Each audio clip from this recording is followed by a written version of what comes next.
This is where it all began. A journey all over the world. The largest crowds. The hottest spots. The greatest cities.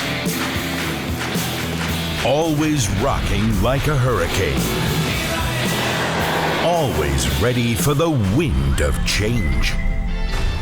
Now they're coming home. Join our 60th anniversary in Hanover.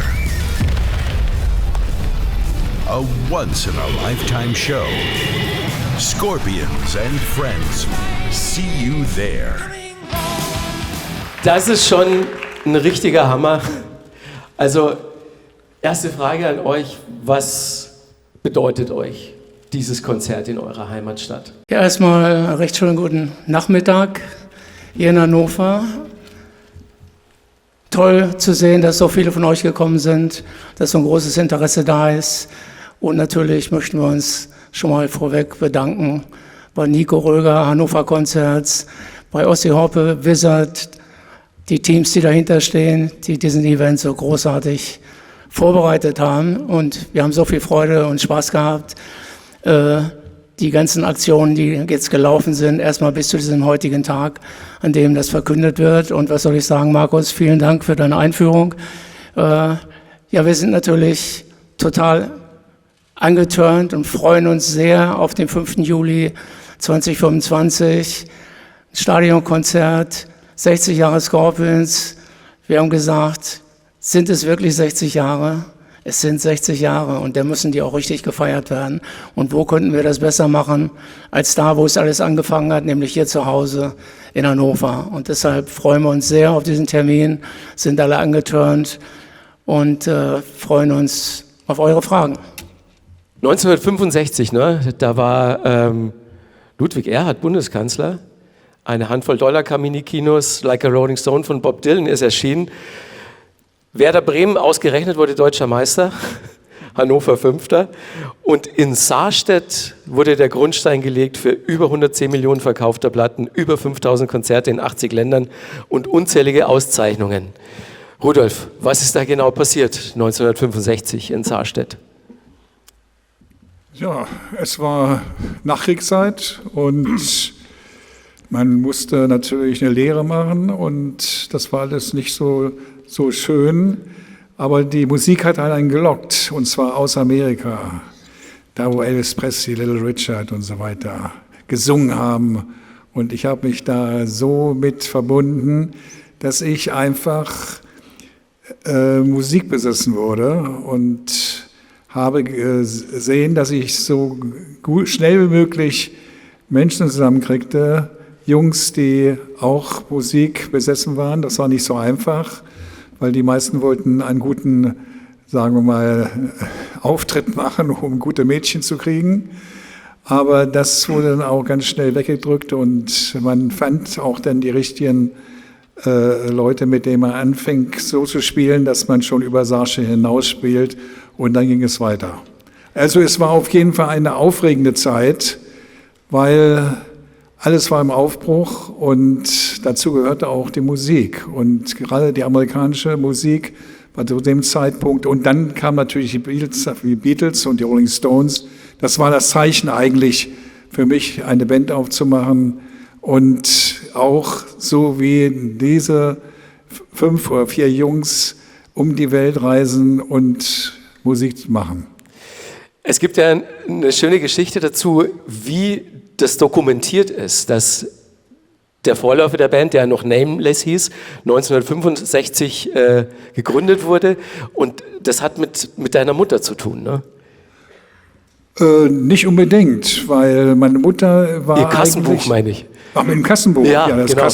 Das Kassenbuch war erst aufgemacht worden, als ich mit den Scorpions anfing, weil vorher war das alles noch so ein bisschen locker. Und dann fingen wir an, bei Klaus, seinem Freund und Mitspieler bei den Mushrooms, bei Mufak hier in Hannover, einzukaufen. Mein Vater hat Geld vorgeschossen.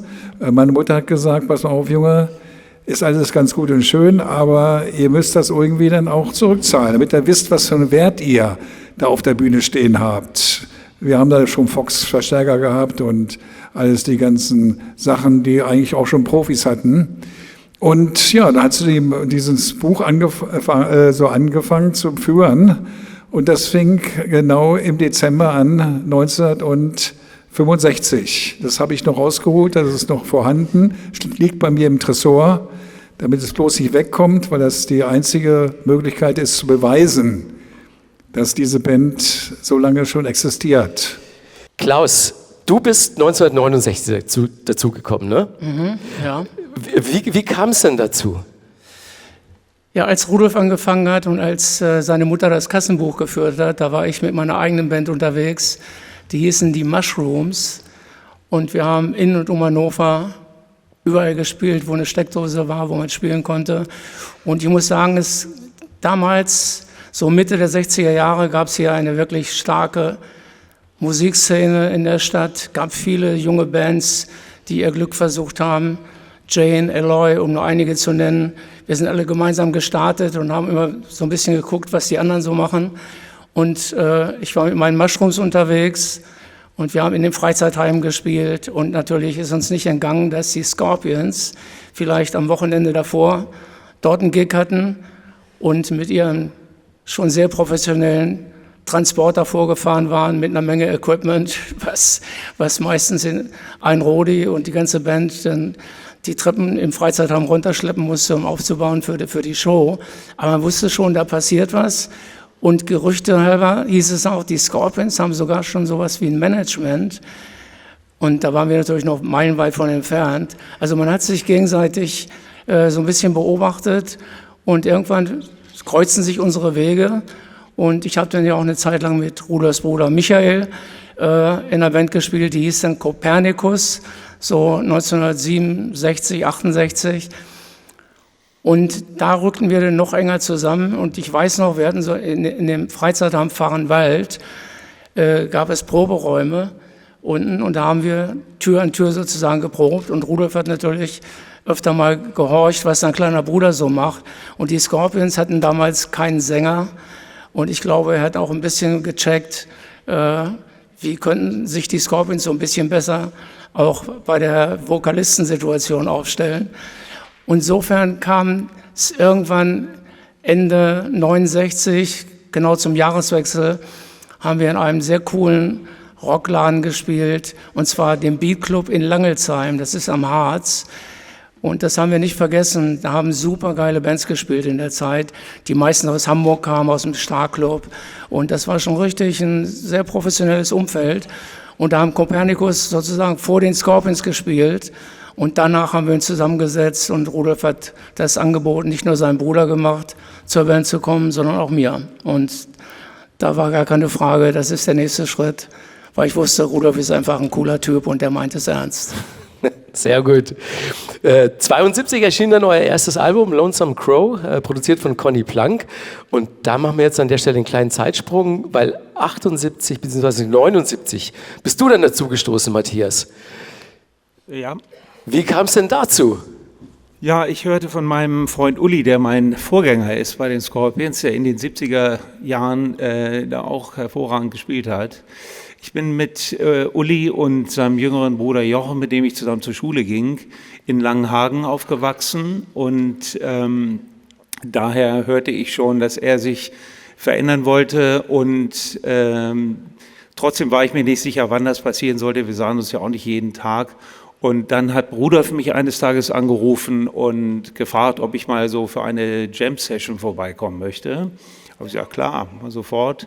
Und dann haben wir gespielt und das fühlte sich eigentlich auch schon sehr gut an. Und dann ein wenig später kam dann nochmal der eher offiziellere Anruf, ob ich nicht vorspielen wollen würde. Und dann habe ich natürlich auch gesagt, klar, also gerne. Und dann erfuhr ich dann, es hat auch gut funktioniert, erfuhr ich aber im Nachhinein erst, dass die Band schon in London war, um dort nach einem neuen Gitarristen zu suchen, weil es wohl doch schon offiziell war, oder beziehungsweise Band intern, dass Uli denn doch gehen würde. Und das habe ich im Nachhinein erfahren, die mysteriöse Zahl von 130 und 140 Gitarristen in 3 Tagen, die liest man ab und zu mal wieder. Wie viel es wirklich waren, weiß ich gar nicht. Aber zum Glück wusste ich sowieso nichts davon, weil ich sonst vielleicht doch noch nervös geworden wäre. Aber so war es nicht und war entspannt und es hat alles gut funktioniert. Und die ersten Konzerte haben wir dann im Spätsommer, soweit ich mich erinnere, bei Festivals in Ulm und Saarbrücken, damals noch von Fritz Rau veranstaltet, gespielt und dann meine erste Langspielplatte aufgenommen, Love Drive, um dann später in 79 dann auf Welttournee zu gehen. Love Drive, du hast es erwähnt, kam 79 raus, danach folgte Animal Magnetism 1980, Blackout 1982 und natürlich dann Love at First Sting 1984. Das waren die Jahre eures großen weltweiten Durchbruchs, würde ich jetzt mal sagen. Wollt ihr uns da mal so mit in diese Zeit nehmen? Was waren denn so für euch die Highlights, die euch sofort in den Sinn kommen, wenn ihr an diese 5, 6 Jahre denkt? Naja, in und um Hannover war die eine Sache. Irgendwo muss man ja anfangen und erstmal überhaupt checken, wie läuft das und ist das der Platz, wo ich hingehöre, nämlich auf einer Bühne und egal, ob es jetzt in der Nähe von Hildesheim irgendein Club war oder eben all diese Clubs, die wir in der Zeit halt gespielt haben. Aber das ging dann sehr schnell auch weiter in den frühen 70er Jahren, dass wir uns orientiert haben und auch geguckt haben als deutsche Band, die mit englischen Lyrics unterwegs ist, wie kommen wir eigentlich da draußen in der weiten Welt an mit unserer Musik? Und die weite Welt, das war erstmal Liège, Lüttich, die Benelux-Länder, wo wir die ersten Konzerte gespielt haben. Und das Feedback war überragend eigentlich auf die Band, auf unsere Musik. Und es hat uns natürlich gerade als junge Band sehr, sehr viel Selbstbewusstsein gegeben. Und das war noch ein weiter Weg von da bis zum Madison Square Garden. Aber es hat uns aufgebaut und stark gemacht und wir sind schon 1975 zum ersten Mal, dass wir in England gespielt haben und einen Monat lang durch die Clubs in kleinen Venues und das Interessanteste dabei war am Ende eine Show im Marquis in Soho in London, wo vor uns noch Jimi Hendrix oder die Rolling Stones auf der Bühne gestanden hatten und das war schon für die Jungs aus Hannover eine richtige Herausforderung, da zu bestehen. Und wenn man dann am nächsten Tag gelesen hat in den britischen Musikmagazinen, Melody Maker, Sounds, wie sie alle hießen, die Deutschen waren da, Blitzkrieg und bumm, und es hat richtig gekracht, die haben richtig Gas gegeben hier. Und großartige Musikerkollegen wie Gary Moore damals, der zu uns nach der Show kam und sagte, Leute, ihr habt so eine geile Show gespielt, I love your music. Ja, also es hat uns stark gemacht und uns bestärkt darin, diesen Weg weiterzugehen. Und von da war es dann irgendwann, kam die Einladung, in Japan zu spielen. Natürlich waren wir in der Zeit und in den Jahren natürlich auch im Studio. Und Dieter Dirks, unser Produzent damals in Stommeln in der Nähe von Köln, hat einen ganz wesentlichen Anteil auch daran, an den Erfolg und auch daran, diesen Schritt nach Japan zu wagen, dort ein Live-Album aufzunehmen, Tokyo Tapes heißt das, was auch international viel Beachtung gefunden hat, großer Erfolg. Und von da war es halt ein kleiner Schritt nur noch in die USA, weil die Amerikaner und in dem Fall ein US-Management, Leberkrebs in New York, die damals Aerosmith entdeckt haben, die AC/DC vertreten haben und so weiter, die haben gesagt, Leute, wenn die Band in Tokio spielt, warum spielen die nicht in New York oder in LA? Und so hat uns der Weg dann direkt in die USA geführt, wo wir dann die Bühne geteilt haben mit all den großen Rockbands, die zum Teil auch am Anfang ihrer Karriere waren, wie AC/DC damals, aber eben auch Bands wie Aerosmith, Van Halen und so weiter. Und das war dann nochmal eine andere Nummer, sozusagen die Herausforderung anzunehmen, in der Formel 1 der Rockmusik mitzufahren. Pavel and Mickey, did you listen to the band in the 80s? What did you think of the Scorpions? Yeah, absolutely. I've been a Scorpion fan since, I would say it started really in trance record. And then I was a sucker for live albums. And of course, they created one of the better live records ever, I would say. So, yes, absolutely. So I was very, very well of the band's existence and crazy journey. Cool. How about you, Pavel? Hello. Do I need to? Oh, yeah. I want to use this opportunity to tell you how beautiful and important this band is to me. It's been already 20 years. I was thinking, what keeps me in this band? And I tell you a few secrets. There's many aspects to this. First of all, these men are gentlemen. I want to thank them for being so cool. Another thing which I thought it's very important, this band is not evil. This band is about love, rock and roll, understanding. That's why, I'm with those guys. And it just feels so wonderful knowing the history of the band. First generation after the war, who came out and say, it's not about war, it's about making music, love, like Rudolf mentioned. Our parents came to Russia with tanks, we come to you with guitars. And as a Polish man, I'm very proud to be in a band like this. You German people should be very proud to have a band like this. We have few bands like this in Poland, but this is one of a kind. Thank you. Thank you, Pavel. Thank you, Pavel. Very nice. Ja, Pavel hat es gesagt, ihr seid mit Gitarren gekommen, ihr habt die Musik in die Welt gebracht und ihr seid eine Band, die auch Liebe bringt und Zusammenhalt und Verständigung. Und da sind wir auch schon bei einem eurer nächsten Meilensteine, dem Moskau Music Peace Festival im Sommer 1989. Festival, nachdem du den Song Wind of Change geschrieben hast, Klaus, der dann auf Crazy World erschien 1990 und dann schließlich als Single veröffentlicht wurde und ein Welthit wurde. Wie ist er genau entstanden? Aus welchen Gedanken heraus, die du damals hattest? Ja, einfach aus den Gedanken heraus, dass die Welt sich gerade vor unseren Augen verändert. Und wir hatten die Möglichkeit, schon 1988 im damaligen Leningrad 10 Konzerte zu spielen. Und das konnten wir gar nicht glauben.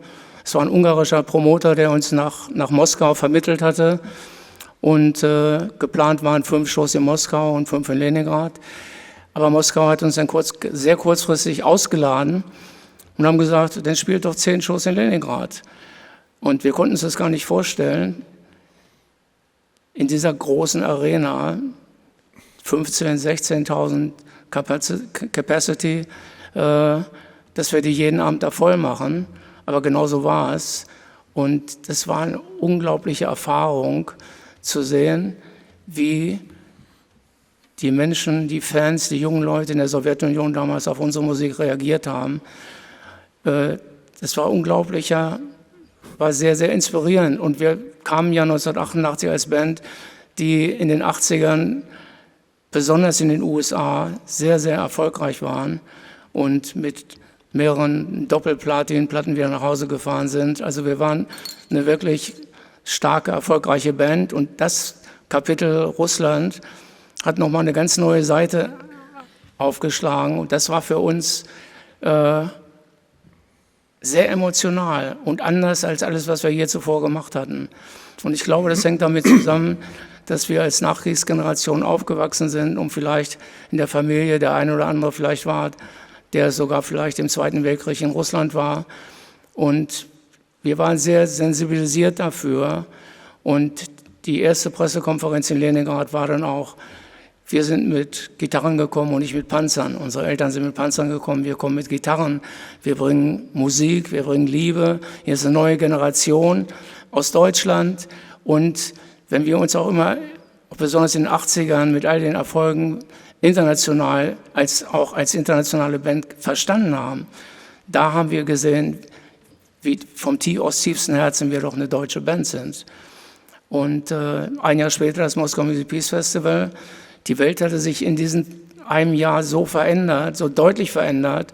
100.000 Leute in dem Lenin-Stadion, die aus der ganzen Sowjetunion angereist waren, aber auch aus der DDR und vielen Ostblockstaaten, wo eine Atmosphäre war, wo einfach westliche Kultur auf einmal in der Sowjetunion angekommen war und so ein mega starkes Feedback bekommen hat und zu wissen, dass das Ganze nur möglich war, weil im Kreml jemand saß, wo beide Daumen nach oben gingen und der hieß Michail Gorbatschow.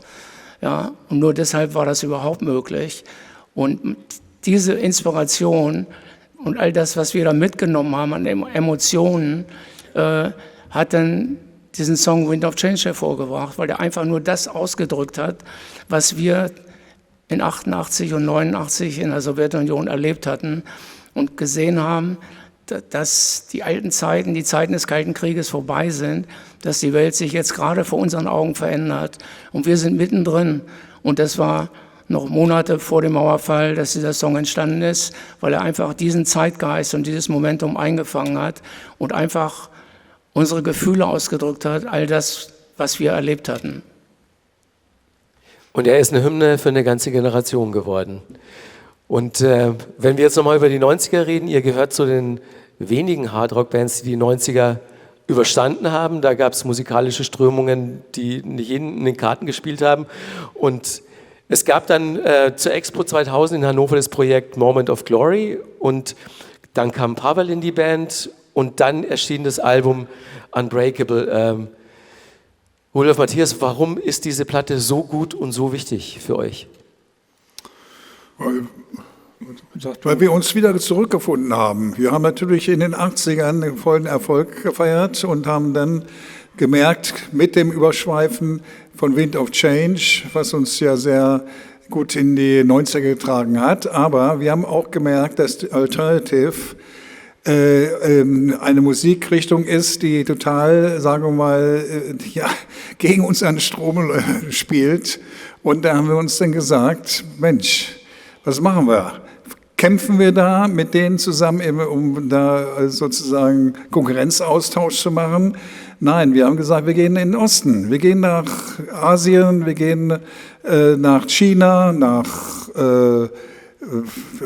Thailand. Nach Thailand haben wir zum Beispiel 20 Mal Platin bekommen, haben mehr Platten verkauft als Michael Jackson in den Zeiten.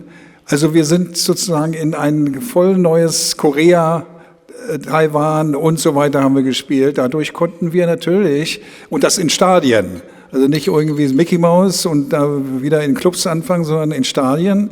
Und da konnten wir dann wieder richtig das ausdrücken, was die Rockmusik aus den 80ern ausdrücken kann.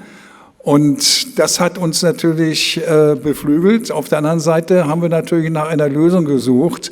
Wie kommen wir durch die Zeit? Weil irgendwann war klar, jeweils für mich war es klar, dass irgendwann die Musik wieder zurückkommt, die wir gerade machen. Nur man muss eben erstmal wieder die andere Seite durchlassen. Und da muss man zusehen, dass man die gut sozusagen bringt.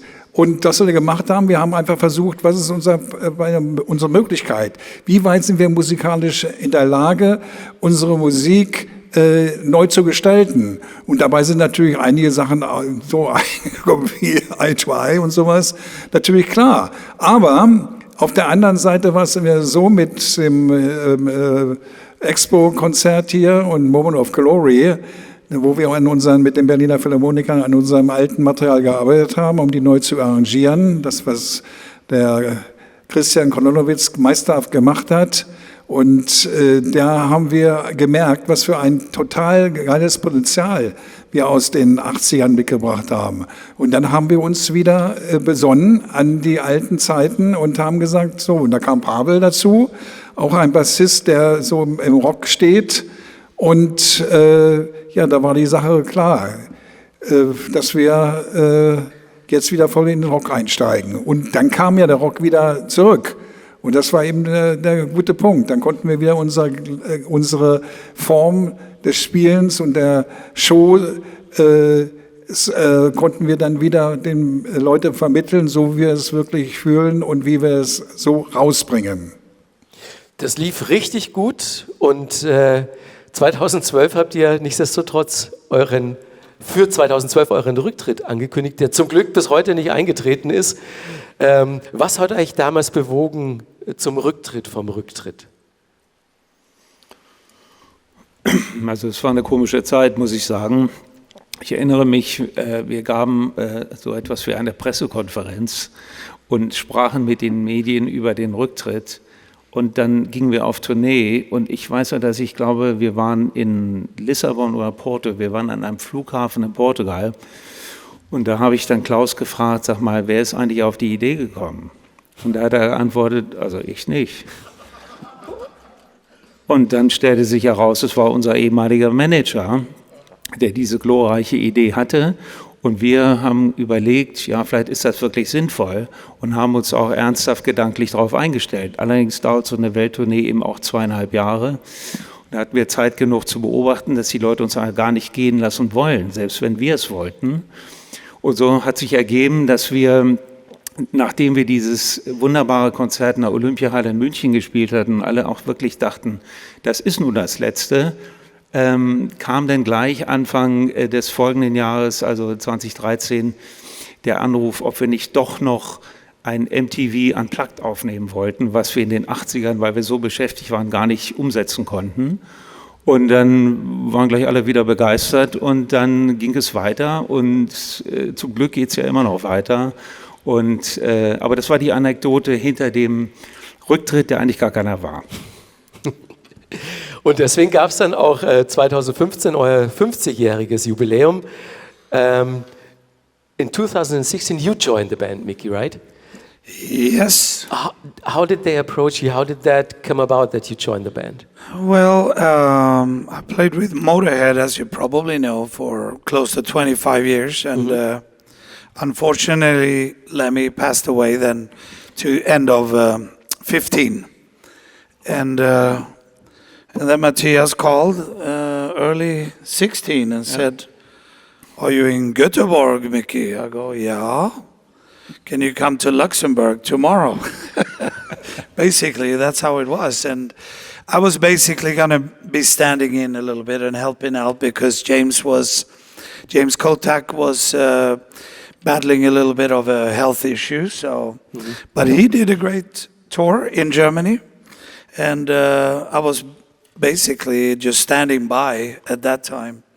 And we did rehearse a little bit secretly, learning a few stuff. And then I finished off the year, and here I am. And we're going on the 9th year. So You have your 10-year anniversary next year. Don't forget about it. 9 for me.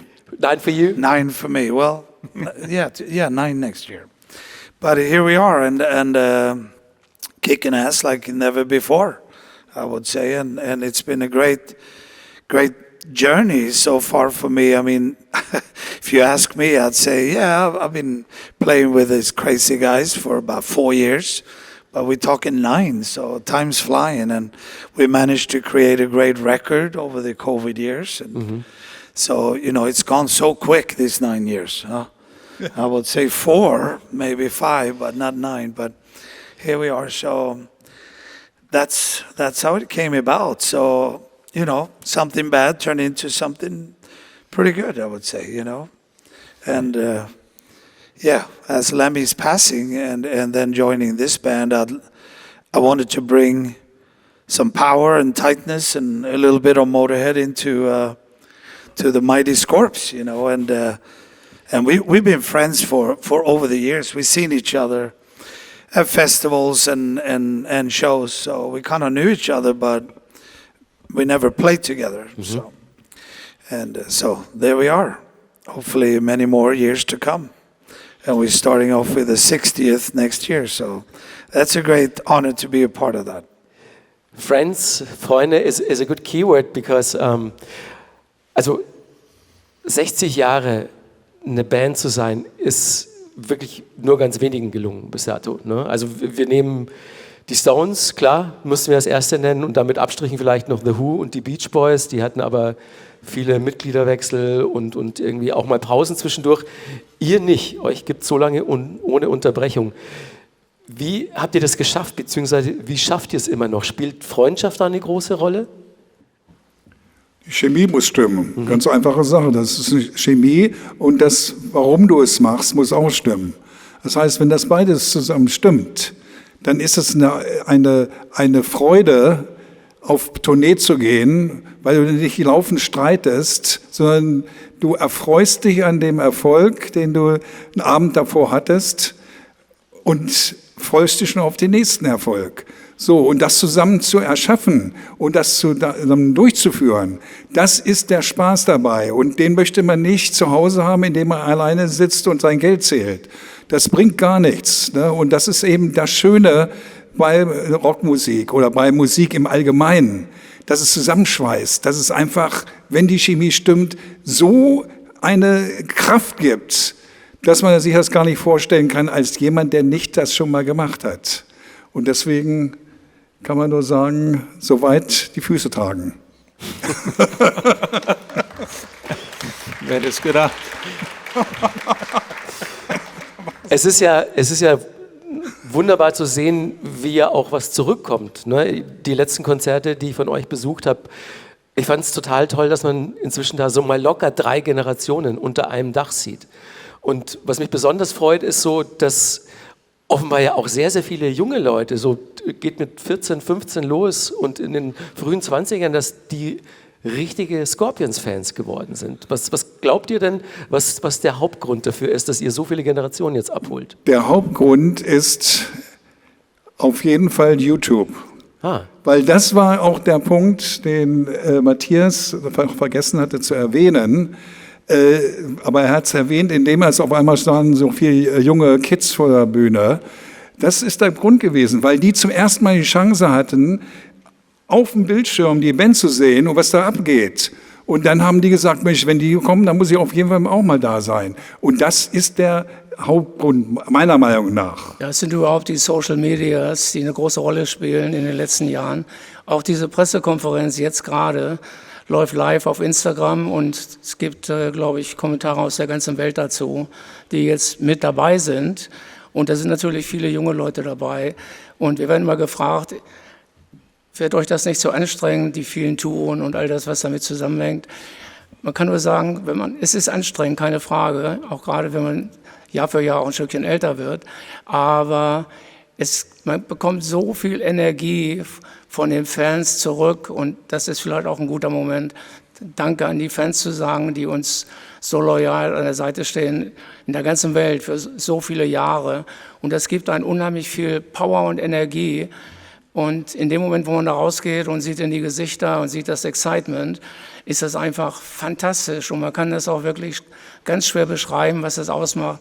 Aber das ist, glaube ich, der Stoff und das ist der Kraftstoff, der so eine Band auch lebendig hält und das Gefühl gibt, okay, wir wissen zwar nicht, was hinter der nächsten Kurve wartet auf uns, aber wir sind da und wir gehen noch ein Stück weiter. Und das ist einfach ein großes Geschenk. Und man muss ja auch sagen, ihr spielt ja immer noch, als würde es um euer Leben gehen. Ne, das ist ja jetzt weit entfernt. Ja, mittlerweile geht es das ja auch. Das hast du gesagt. That was a fun remark from Klaus. I asked him, you guys still play for your life when you are on stage. And Klaus said, well, that's actually the case right now. You play for your lives because... Oh, yes. Yeah. Oh, yeah. Like, we play harder than ever, I'd say. You know, it's a very tough show we produce. So, you know. Es ist großartig, es ist toll, so großartige Musiker wie Micky dabei zu haben und Pavel. Und es hat immer so durch die Jahre, Jahrzehnte immer mal wieder Wechsel gegeben. Aber die Band, die in den letzten Jahren weltweit unterwegs ist, ist wirklich sehr, sehr stark geworden. Und das ist nicht selbstverständlich, weil die meisten dann irgendwie auch an Power und Energie verlieren. Vielleicht ist das bei uns hin und wieder auch vielleicht sichtbar, dass wir eben auch ein bisschen älter werden, aber das gehört auch dazu. Auf der anderen Seite sind die Emotionen, die da sind und natürlich die Songs, die heute zu großen Klassikern geworden sind, von Rock You Like a Hurricane, We're Still Loving You bis Wind of Change und viele andere, die tragen diese Band durch all die Jahre und eben auch über den ganzen Globus. Das ist eben eine Emotion und die ist echt, die ist authentisch. Und ich glaube, darum geht's und das spüren die jungen Leute ganz besonders. Und das stimmt mit YouTube, die natürlich ein Konzert, wo immer wir spielen, sich kurz danach im Netz anschauen können. Die sagen, wenn die Band in mein Land, in meine Stadt kommt, dann gehen wir dahin und haben eine geile Rock'n'Roll-Party mit unseren Freunden und haben einfach eine gute Zeit. Das hat sich rumgesprochen, auch in der Fan-Community, auch, besonders auch hier in Europa, gibt es viele, die uns nachreisen, viele Fans, die sich untereinander abstimmen und sagen, die Scorpions spielen am so und so vielen in Madrid. Da treffen wir uns alle, da sind wir alle da. Und das heißt, es kommt nicht selten vor, dass man auf die Bühne geht und da draußen vor der Bühne in Gesichter blickt, die man schon das ein oder andere Mal gesehen hat. Also ein ganz vertrautes Gefühl. Viele Die-Hard-Fans, die dabei sind und für die das auch eine ganz besondere Bedeutung hat. Und für die geben wir alles. Und ihr gebt live alles und dann haut ihr aber auch noch 2022 so ein Wahnsinnsalbum wie Rock Believer raus, als wäre es das einfachste der Welt. Kompliment nochmal dafür, verbunden mit der Frage, gibt es eventuell Pläne für ein weiteres Studioalbum? Pläne gibt es zurzeit nicht, aber ich würde auch nie Nein sagen, weil wir haben Corona-bedingt dieses Album Rock Believer hier in unserer Heimatstadt aufgenommen, im Peppermint Park Studios. Geplant war, das in L.A. zu machen. Und das hing dann mit der Corona-Zeit zusammen, mit den Reisebeschränkungen und so weiter, dass wir hier eigentlich in Hannover festsaßen, bis irgendwann der Punkt kam, dass wir gesagt haben, wisst ihr was, das ist so ein super Feeling hier. Warum müssen wir nach L.A.? Wir bleiben hier und machen das in Hannover, machen das zu Hause in unserer Heimatstadt. Und das war auch ein weiteres Bekenntnis, wie eben auch dieses 60 Jahre Konzert im nächsten Jahr. Es ist eben auch ein Bekenntnis für Hannover, Bekenntnis für unsere Roots, für unseren Background, wo wir herkommen. Und schön zu sehen, dass Rock Believer weltweit wirklich sehr, sehr erfolgreich geworden ist. Und dass die Idee zu sagen, wir setzen auf Hannover. Und die Zeiten, dass es für uns wichtig war, dass hinten auf dem Album steht, Recorded and Mixed in Los Angeles, die sind lange vorbei, sondern wir sind stolz, dass da steht, Recorded Peppermint Park, Hannover. Jawohl. Ja. Und damit sind wir zurück in Hannover und am 5. Juli 2025. Was wird uns da genau auf der Bühne erwarten? Was werden wir sehen und hören? Ja, wir sind sehr glücklich, dass wir mit Judas Priest einen wirklich sehr, sehr starken Special Guest haben. Es werden noch 1, 2 weitere Bands dazukommen und natürlich so eine ganz besondere Show braucht natürlich auch Gäste, die mit uns feiern. Der eine oder andere vielleicht mit uns auf der Bühne vielleicht einen Song zusammen spielt, singt, whatever. Wir sind total offen, wir freuen uns drauf und werden in den nächsten Wochen, Monaten natürlich alles geben. Eins ist auch klar, es ist schwierig, den einen oder anderen, den man vielleicht gerne live dabei hätte, zu bekommen, weil die natürlich alle, die angesagten Musiker, selbst im Sommer unterwegs sind, Festivals spielen. Also manchmal überschneiden sich die Termine, das haben wir jetzt schon auch gesehen. Aber es gibt viele Möglichkeiten und es gibt viele Musiker vor allen Dingen, internationale und auch nationale, die wir gern zu diesem Ereignis einladen, mit dem wir 60 Jahre Scorpions gerne feiern wollen. Und am Ende, wir wollen natürlich eine tolle Show spielen, hier in Hannover im Stadion. Und am Ende wird es sowas sein wie eine Art Festival. Ich will nicht jetzt sagen Wacken, aber wo wir gerade waren. Aber ich glaube, Judas Priest und der eine oder andere, der noch dazukommen wird, geben auch schon die Richtung vor. Nämlich, wir freuen uns über alle Zuschauer aus allen Ecken und Gegenden, aus Hannover, aus Deutschland, aber natürlich auch aus ganz Europa und im Grunde aus der ganzen Welt, die mit uns nach Hannover kommen wollen, um mit uns hier unseren Geburtstag zu feiern. Also das ist eine Einladung, die ist offen für alle. Aber es wird ein amtliches Festival mit vielen interessanten Bands und Gästen, national und international. Und da gucken wir mal, was da in den nächsten Wochen, Monaten passiert. Also Judas Priest freuen sich schon sehr. Wir gucken mal rein in eine Videobotschaft von Ihnen. Hi everybody, we are Judas Priest and we are very pleased to be celebrating the 60th anniversary of the Scorpions on the 5th of July 2025. The show will take place at the Heinz von Heiden Arena in Hanover. We are honoured to be a part of this special event as the Scorpions' special guests. We'll see you there. Ja, Legenden wie ihr. Und noch jemand hat uns eine Botschaft geschickt. Bülent Ceylan. Der wird nämlich den Abend eröffnen. Sorry.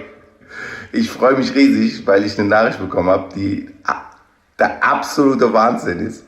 Und zwar nächstes Jahr ist ja in der Heinz von Heiden Arena in Hannover 60 Jahre Jubiläumsfeier, also Riesenkonzert, Festival fast, kann man schon sagen, von Scorpions. Ja, Scorpions sind 60 Jahre schon dabei, rocken die Bühnen 60 Jahre lang, muss man sich mal vorstellen, sind absolute Legende. Und was möchte Scorpions? Dass ich mit meiner Band dort spiele? Ja!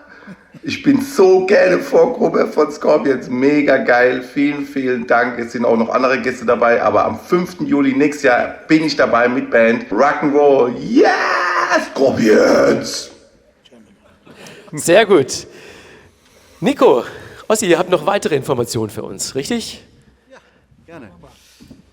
Ja, vielleicht noch ein paar Informationen zum Vorverkaufsstart, aber auch natürlich zu den Ticketpreisen und weiteren Dingen, die wir rund um das Jubiläum planen. Der Vorverkauf startet am kommenden Montag.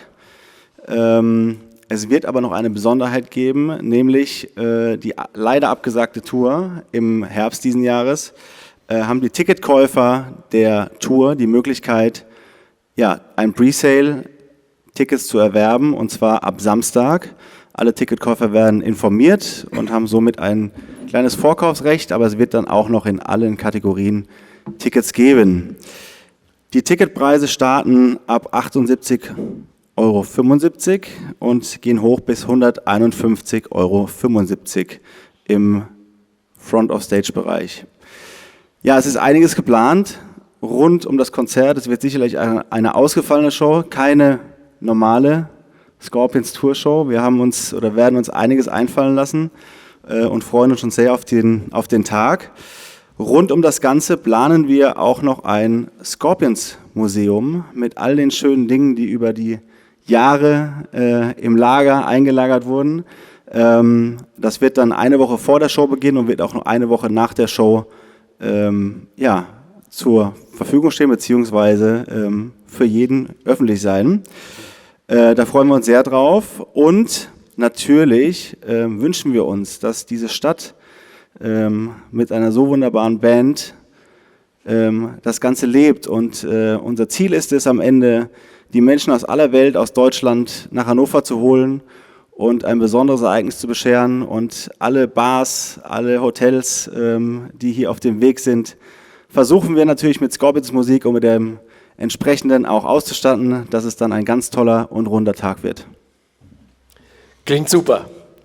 Ich darf an der Stelle noch sagen, dass auch die Deutsche Post was sehr Besonderes zum Event plant. Und an der Stelle darf ich Marc Bohn und Ramsi Shakun von der Deutschen Post begrüßen.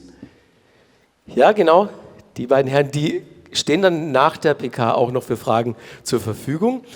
Ich darf an der Stelle schon mal verkünden, dass es pünktlich zum Jubiläum eine limitierte Briefmarken-Sonderedition 60 Jahre Scorpions geben wird und dass zum Hannover-Konzert der Scorpions eine eigene Scorpions-Postfiliale geplant ist, wo die Briefmarken dann auch für alle angeboten werden. Und zur Briefmarkenausgabe wird es einen passenden Post-Sonderstempel geben. Der wird natürlich dann auch in der Scorpions-Postfiliale angeboten. Und geplant sind zudem einige weitere Sonderprodukte, die in der Auflage imitiert sind. Da folgen dann demnächst noch weitere Infos. Coole Sache, Klaus, oder? Würde ich sagen. Ja, finde ich auch. Das ist total cool. Wir haben vor Jahren schon mal eine Briefmarke in Brasilien bekommen, aber hier zu Hause mit der Deutschen Post, das ist schon sehr, sehr special und was ganz Besonderes. Und ja, wir sind jetzt schon sehr überrascht und können es gar nicht erwarten, auch zu sehen, wie das umgesetzt wird, was ihr da macht, und so ein Trailer, dass man so einen eigenen Scorpions Poststand hat, wo man dann die Briefmarken bekommt und abstempeln lassen kann zum Konzert. Das ist schon crazy. Also wer hätte das gedacht? Ich glaube, da kommen noch so ein paar verrückte Sachen auf uns zu, aber mit der Post ist very serious und ist was ganz Besonderes und wir freuen uns sehr darüber.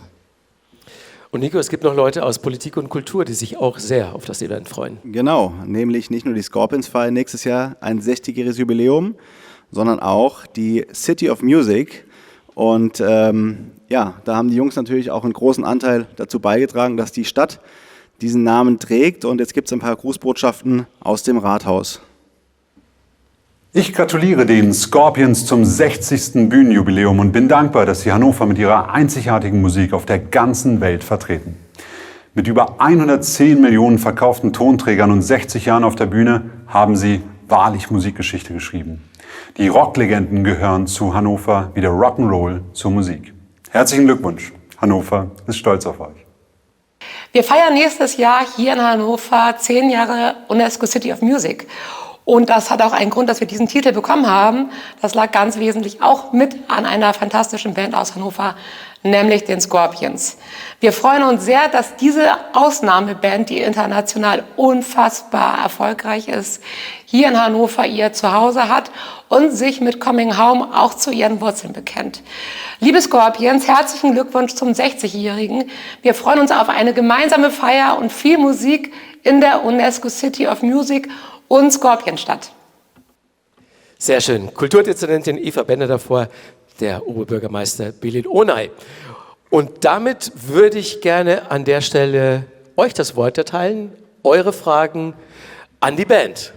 Über 60 Jahre ist natürlich sehr viel im Wandel, es verändert sich sehr viel. Was würden Sie sagen, sind so Konstanten, die Sie in Ihrer Karriere gesehen haben und was hat sich vielleicht auch am meisten verändert in diesen 60 Jahren? Die Leidenschaft ist immer die gleiche geblieben. Ich glaube, da hat sich nicht viel verändert.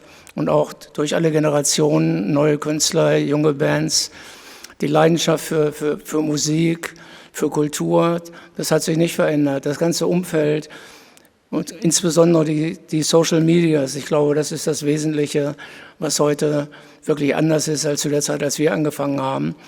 Da war es entscheidend, wenn man hier in Hannover im Club gespielt hat, was wird die neue Presse morgen schreiben?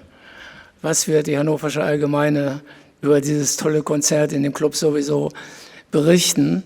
Und wenn das dann so ein Dreizeiler war und ja, zwischen der Kritik war dann, wie ist denn der Sänger angezogen, was hat der denn für Klamotten an?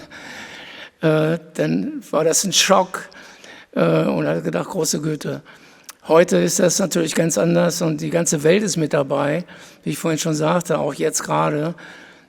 The world is watching und das ist ein Riesenunterschied. Und wir wissen natürlich auch, dass es viele Shitstorms geben kann, aber es gibt auch eine Community, die sich auch jenseits dieser großen Aufreger bewegt, die untereinander offenbar gut vernetzt sind und wo man untereinander eben auch sich schätzt und in dem Wissen, dass genügend Hater da draußen sind, die von allen Seiten versuchen, vielleicht mal auch so eine schöne Party kaputt zu reden. Aber deswegen unsere Fans sind da sehr, sehr stark, stehen zusammen und es sind offenbar großartige Leute. Und wir treffen sie ja auch immer wieder, wenn wir unterwegs sind in aller Herren Länder und treffen die Leute und haben auch den Austausch und haben auch das Gefühl, dass wir auch außerhalb der Tourneezeiten diesen Austausch immer wieder beleben mit Postings auf Instagram oder unseren Social-Media-Kanälen, um einfach diese Kommunikation mit der Fanbase am Leben zu halten. Und ich glaube, das ist doch deutlich anders als das, wie es mal war, als wir angefangen haben. Wir haben das eben gehört, ihr habt in 60 Jahren unglaublich viel erlebt, habt euch viele Wünsche erfüllen können. Gibt es für die Zukunft außer dem Konzert irgendwas, was ihr noch nicht erlebt habt und vielleicht einen Wunsch, den ihr euch noch nicht erfüllt habt in den Jahrzehnten? Wir müssten Hellseher sein, wenn das der Fall wäre. Wir können uns nicht vorstellen, was noch. Wir hatten schon mal im Auge, irgendwie im Weltall zu spielen, aber das haben wir dann doch sein gelassen.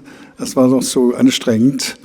Und ein Wunsch, eigentlich das, was wir machen und wo wir jeden bisschen Freude, Liebe und Kraft reinbringen, das wird sich schon so aufstellen, dass es uns unsere Wünsche erfüllen wird, die wir noch gar nicht wissen.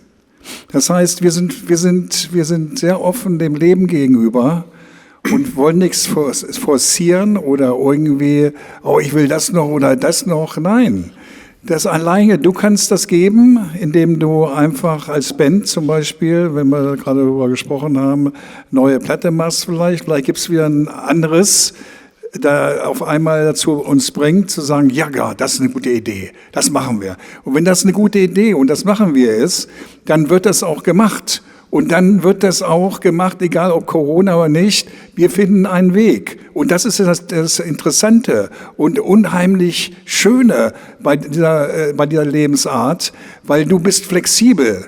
Du hast keine Grenzen. Du kannst alles so machen, wie du das gerne möchtest. Und dann erlebst du noch Folgendes dazu, dass du kreativ neue Ideen bekommst, sogar auf diesem Wege.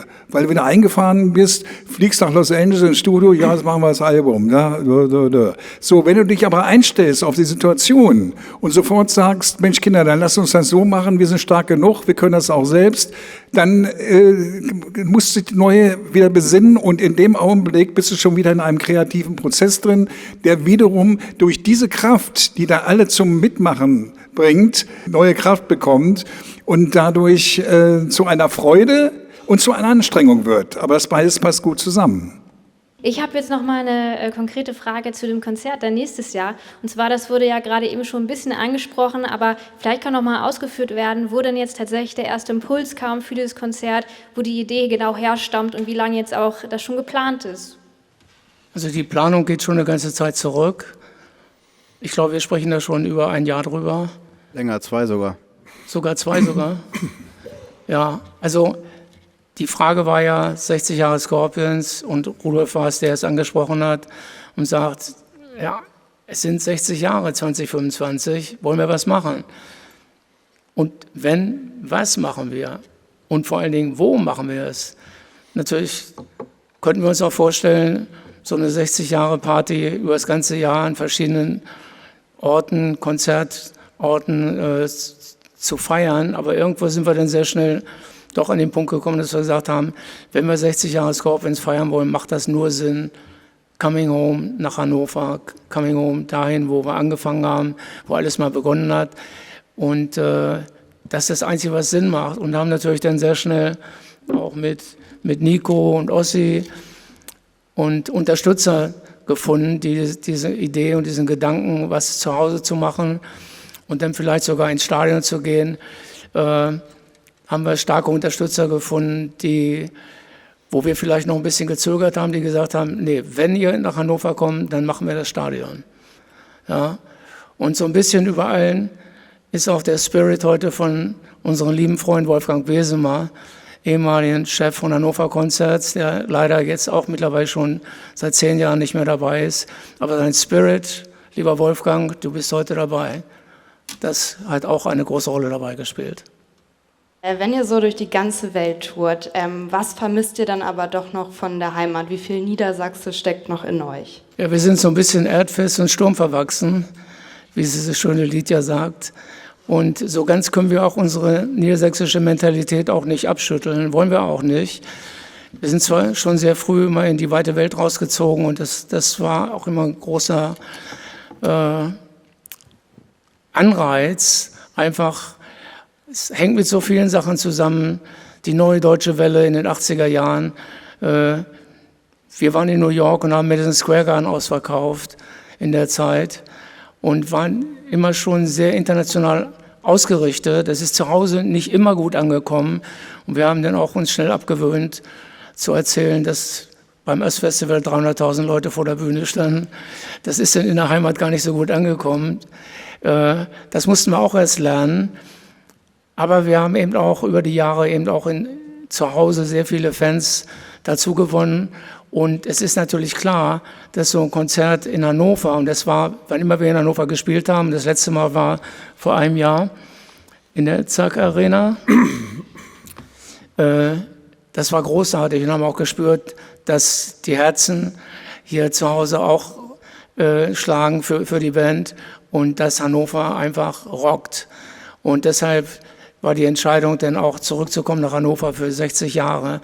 Es ging gar nicht anders, sondern das mussten wir machen. Und wir wollen auch unseren Fans hier kreuz und quer in Europa, wo immer wir so spielen, Jahr für Jahr, wollen wir auch unsere schöne Heimatstadt Hannover mal zeigen. Ja, die sehen das ja jetzt auf Instagram, das tolle Rathaus und die Flaggen, die davor im Wind wehen. Und das ist schon eine Geschichte, wo wir eben auch unseren Standort und da, wo wir herkommen, das mit den Fans teilen wollen. Ihr seid im Februar in Las Vegas unterwegs, aber nach Deutschland kommt ihr dann nur exklusiv für dieses eine Konzert? Wir werden nur dieses eine Konzert in Deutschland spielen, nächstes Jahr. Und ansonsten, wie du schon sagst, wir fangen in Las Vegas an. Unsere 3. oder 4. Residency mittlerweile in Planet Hollywood. Und danach geht es auf das größte Latino-Festival nach Mexico City. Und im April sind wir kreuz und quer in Südamerika unterwegs, in Brasilien, in Chile, in Argentinien, in Kolumbien und so weiter. Und ja, dann geht es in Europa weiter im Juni, wo wir kreuz und quer durch Europa spielen. Und also man kann davon ausgehen, dass wenn wir in Hannover ankommen, dass wir da bestens eingespielt sind. Die Scorpions feiern nächstes Jahr 60. Geburtstag bei uns. Kurz hinter der Landesgrenze haben die Scorpions auch eine eingefleischte Fangemeinde. Wir haben vergangenes Jahr ein Jubiläum gehabt, 50 Jahre, vor 50 Jahren, am 1973, genau am 9. April, haben die Scorpions in der Grille gespielt, vor ein paar hundert Zuschauern. Im Zuge dieser Recherche sind seinerzeit viele Sachen an uns herangetragen worden. Die Fans von damals, beziehungsweise die Besucher, konnten sich an fast jede Minute erinnern. Es war die Lonesome Crowd Tour, Michael Schenker noch als zweiter Gitarrist. Und ich habe gemerkt, Klaus Mein und Rudolf Schenker haben ein gutes Gedächtnis. Deswegen möchte ich jetzt auch von den Protagonisten, beziehungsweise die Chance nutzen, von den Protagonisten vielleicht noch so eine kleine Schmonzette oder eine Erinnerung an dieses Konzert in Minden zu erhalten. Haben Sie sowas parat noch? Ja, Minden, die Grille, richtig? Ja. So ist es. Ja. Ja, ist klar, es gab in der Zeit einfach gewisse Gigs, wo man auch unbedingt als junge Band spielen wollte, weil das war einfach, wie ich vorhin schon sagte, Langelsheim, der Beat-Club war einer, das Grünspan in Hamburg zum Beispiel, es gab Clubs in Berlin wie die Dachluke in Kreuzberg. Jaguar Club Herford. Jaguar Club Herford und in Minden die Grille, die gehörte auch dazu, zu diesem, das waren ja am Ende alles nur eigentlich so, ja, es war so ein Saal. Bei euch in der Gegend die Badewanne in Bielefeld? Die Badewanne in Bielefeld. Also es gab viele Clubs und wir haben nichts ausgelassen. Und ich könnte jetzt keine Anekdote speziell von der Grille erzählen. Ich weiß nur, dass auch die Lila Eule in Bremen zum Beispiel, waren viele Clubs auf dem Level. Und es gibt ja nicht wenige Bands, die auf diesem Level dann auch geblieben sind und danach dann gesagt haben, jetzt mach mal was Vernünftiges in deinem Leben. Und so ging es uns ja auch. Als wir Mitte 20 waren, haben unsere Freunde gesagt, sag mal, wann macht ihr mal was Vernünftiges? Wie lange wollt ihr denn noch hier durch die Gegend ziehen und in Minden in der Grille spielen zum Beispiel? Ja, aber es waren eben wichtige Momente, die uns immer weitergeführt haben. Und das hat einfach sehr damit zu beigetragen, dass wir eben später auf größeren Bühnen eben auch überhaupt uns präsentieren konnten, bestehen konnten, dass wir inspiriert waren, neue Songs zu schreiben. Und diese Clubs und diese Zeit war enorm wichtig, vor allen Dingen, wenn man überlegt, wie wir da unterwegs waren, mit klapperigen Transportern, unterwegs Kasseler Berge, Keilriemen gerissen mal wieder. Rudolf musste wieder den Keilriemen flicken, damit es weiterging. Nachts sind wir dann umgekippt mit einem riesen Opel Blitztransporter, vollgeladen mit Equipment. Und die Bremsen haben versagt. Unser amerikanischer Drummer damals ist danach direkt nach Hause nach Florida gefahren, weil in Hannover war es im Winter viel zu kalt, viel zu ungemütlich. Und wir sind mal gerade so mit dem Leben davon gekommen. Und man wusste aber, okay, wir haben das überlebt, aber jetzt brauchen wir erstmal einen neuen Truck, einen neuen Transporter, weil nächstes Wochenende spielen wir mal wieder in Regensburg und da ist eine lange Fahrt darunter und der Keilriemen muss an den Kasseler Bergen auch halten. Das Einzige, was mir einfällt zur Grille ist, ich weiß noch so schemenhaft, wo sie lag, an so einer Hauptstraße. Ja, und dann Hauptstraße so getrennt mit Bäumen, großen, und dann kam die Grille, langgezogen. Das weiß ich noch, aber an Einzelheiten, das ist also fast schon dann super gehören. Da müssen wir den Computer einschalten. die moderne oder die Intelligenz, diese künstliche. Zu den etwas professionelleren Clubs damals in der Zeit gehörte hier in Hannover der Savoy am Steintor. Ich weiß nicht, ob sich noch jemand daran erinnern kann. Das war ein Club. In Verbindung mit den Lehrte, Starclub Lehrte, in Verbindung mit dem Starclub Lehrte. Starclub Lehrte und auch mit Starclub Hamburg, wo ja wirklich all unsere Helden gespielt haben, von Little Richard bis zu den Beatles. Alle waren in Hamburg und hin und wieder kamen eben auch Bands wie King Size Taylor and the Dominoes, so hießen die, auch aus England, kamen dann hier nach Hannover und haben einen halben Monat im Savoy gespielt. Also da als junge Band, die bislang nur in den Jugendheimen oder Freizeitheimen unterwegs war, da zu spielen, das war schon eine große Nummer. Haben wir auch gemacht. Also all diese Herausforderungen in der Zeit waren enorm wichtig und sie haben gezeigt, wer ist wirklich von den Musikern mit Herz und Seele dabei, wer sagt, okay, wir stecken alles Geld, was wir so unterwegs so einnehmen, mal gerade stecken wir in die Band, weil wir Equipment brauchen, weil wir dies brauchen, weil wir das brauchen und eben nicht vielleicht in das erste Auto. Und da hat sich sehr schnell die Weizen von der Spreu getrennt, weil man gesehen hat, für den bedeutet die Band wirklich alles oder vielleicht, ja, das ist so, okay, für mich ist jetzt wichtiger, dass ich mit meiner Freundin in Urlaub fahre, in Harz oder so. Meine Frage wäre folgende. Wie ist die Empfindung, wenn ihr an die aktuelle Musikindustrie denkt, in Verbindung mit Tiefe und Qualität? Weil das ja etwas ist, das ihr bislang immer geboten habt und aktuell immer noch bietet. Was sind eure Gedanken dazu? Wir denken nach. Ich würde mal sagen, dass die moderne Technik einiges so verändert hat, dass alles viel schneller geht und dass durch diese Schnelligkeit natürlich dazu kommt noch, dass die Musikindustrie sich ganz extrem verändert hat. Also sind ganz neue Spielsysteme sozusagen aufgestellt worden.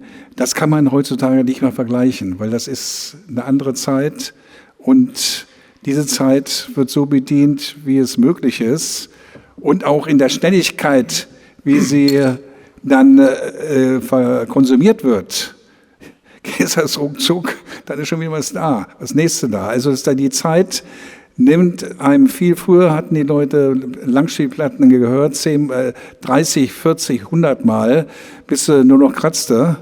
So, heutzutage ist es alles möglich, noch Millionen Mal zu spielen, ohne dass da was zerkratzt ist. Also die kann man nicht vergleichen. Von unserem Standpunkt aus ist das unmöglich. Jede Zeit hat ihre schönen Seiten, ihre schlechten Seiten und wir sind froh, dass wir diese alte Zeit miterleben durften und dass wir auch die neue Zeit miterleben dürfen. So haben wir den Vergleich. Also wir stehen für handgemachte Musik und dann könnten wir die letzten 20 Jahre so doch eine verstärkte Form von eher so am Keyboard eingespielte Musik, also rein computermäßig beobachten. Und mittlerweile sind wir ja auch umringt von KI-komponierter Musik. Das ist jetzt die neueste Form. Was das nun wirklich in Zukunft bedeuten wird, gerade in diesem letzten Bereich, das lässt sich noch gar nicht richtig absehen. Aber wir merken es vor allem bei den Live-Konzerten, das ist etwas, was eben durch KI oder auch durch sonstige Computergeschichten nicht nachzuempfinden ist und deshalb gehen die Leute auch so gerne zu Konzerten. Dazu kommt noch, dass diese digital überspielte Musik nicht diese Fülle an Frequenzen hat. Das heißt, es ist Plastik. So, was auf dem Konzert ist, das ist die richtige, wahre Musik, wo der Ton noch richtig als Ton erscheint und nicht als Nummer. Und das ist ein ganz wichtiger Faktor für dieses, was Matthias eben gerade sagt, dass die Leute noch so gerne zum Konzerten gehen. Weil da ist was anderes da. Was ist denn das auf einmal? Mensch, das klingt ja noch viel besser als auf der Scheibe oder auf dem Internet. Ne? Also das ist ein wichtiger Faktor. Deswegen sind wir froh, dass wir diese Zeit, in der wir aufgewachsen sind, auch diese handgemachte Musik noch richtig gemacht haben, dass wir die gemacht haben und den Vergleich richtig gehend sehen können und auch vermitteln können. Dankeschön, Rudolf. Dann würde ich sagen, machen wir 2 Fragen, genau. Ihr habt in den 70ern mal unter dem Namen The Hunters eine ganz coole Single veröffentlicht, wo 2 Coverversionen von The Sweet drauf waren. Ich finde das Ding absolut grandios, besitze es leider nicht im Original. Mich würde mal interessieren, wer kam auf die Idee, die Dinge aufzunehmen, und besteht mal eine Chance, die irgendwie nochmal offiziell auf einer Best-of oder so zu veröffentlichen? Weil ich denke, viele Fans kennen die Dinger gar nicht. Ich glaube nicht, das war damals eigentlich eine Notlösung. Wir hatten den Dirks, unseren Produzenten, nun angesprochen, ob er uns produzieren will. Er war begeistert von unserem Live-Auftritt. Und dann sagte er, aber ich möchte jetzt sehen, was ihr im Studio könnt. Ne? Ihr müsstet mal 2 Coverversionen aufnehmen. Ne? Und ja, das haben wir gemacht und haben aber nicht gewusst, dass bei diesen 2 Coverversionen, die wir da aufgenommen haben, der Grund war, dass der Verlag in dem Augenblick war noch eine Gesetzmäßigkeit, wenn ein ausländischer Song gecovert wird, dann muss die Hälfte von dem, was das Original aus England oder Amerika eingespielt hat, der muss dann an den Verlag gehen. So, und das war so eine Sache. Deswegen haben wir es eigentlich unter gewissen, ja, wir hätten es nie gemacht. Aber wir haben gesagt, okay, wir haben jede Herausforderung angenommen. Also haben wir es gemacht und ja, das, was du eben sagst, da sind viele Leute, die sagen, Mensch Kinder, das würde ich gerne noch mal, wo kann man die kriegen und. Pavel, you grew up behind the Iron Curtain during the times of the Cold War. Do you remember, what were you thinking when you heard Wind of Change for the first time? Or what were your feelings back then? I remember this time very well. I had a chance to play with Polish fusion band, and we had a promoter in Switzerland, and we traveled to West Germany at the time, and Switzerland and Austria. So we were crossing the border, and that was a quite experience. We had a similar experience going to Korean border between South and North. It was the same vibe, except we couldn't cross the border. I was able to see the difference between West and Eastern Europe, and it was a tremendous, huge difference with toilet paper in the gas stations and simple stuff like that. But when I was returning back to Poland, it seemed very dark, gray, and really sad, you know. So seeing difference between West and East Europe was a huge part of me. And I remember listening to Scorpions vinyl records with my friends, and we were wearing down the vinyls. And the Scorpions music was, if you like the band or you dislike, it's already a soundtrack to grandchildren. We were playing for grandchildren, so it's a soundtrack to the life. And I remember Scorpions from the early 70s, and then when I lived in the United States, you know, hits like Rock You Like a Hurricane and No One Like You was all over the radio, so I knew the band. And Wind of Change, it's such an important song because it's just the proof of from the first hand, a band from Germany, when the wall broke down, everything changed, and super important for the history. So either you like the band or not, it's a soundtrack to the life of many people. Today, how does it feel playing it today? For you personally? Well, personally, my experience with Wind of Change, it's like whenever I feel kind of down or something's wrong, you know, the song comes on the radio.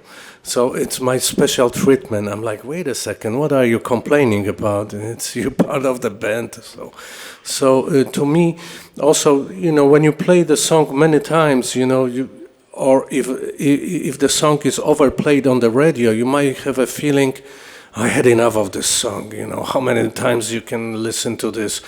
But every time we play this song live, you know, the audience is different and the response is just super important. And I love this song. I love ballads, and this song I consider as a half ballad, so I love it. Thank you.